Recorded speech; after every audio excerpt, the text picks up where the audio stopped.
Whoa, do you see that? That was a close call. You know what?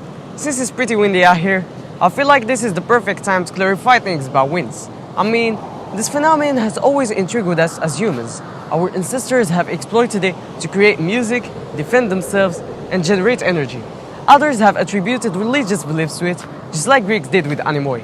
And I am pretty sure that somehow, someday, each one of you has actually wondered, what are winds? Why do they occur? Or are there winds in space, right? If so, well, don't miss out on this video, as I will try my best to give a concrete answer to all of your questions. Follow me. Oh, you're finally here. Alright, let's get into things. Winds are actually a phenomenon that is mainly created due to the uneven heating that occurs on the Earth's surface, and that generates many other meteorological effects. And in case you have been wondering, how in the world does heating contribute in creating winds? Well, as most of us know, the Earth is composed of many different landforms and areas. This diversity is actually responsible of absorbing and reflecting sun rays in an unequal way.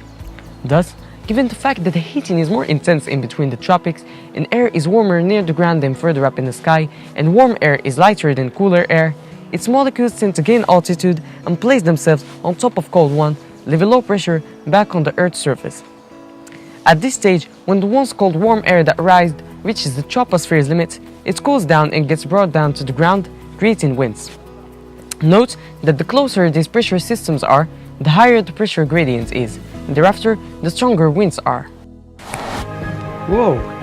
Take a look at this glass container in which I actually tried to recreate two environments with different air temperatures, using some frozen water bottles, a lamp, and that I actually equipped with an incense that will help us distinguish the air movements.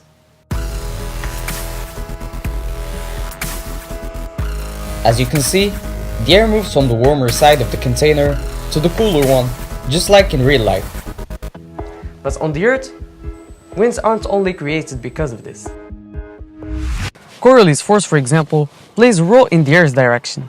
Since the Earth turns around its axis, Coriolis force acts on air molecules as it deflects the winds in the northern hemisphere to the right and the ones in the southern hemisphere to the left. It is pretty obvious that winds are present on our little planet. But what about the rest of this huge universe? Do winds exist somewhere in space too? Surprisingly, yes.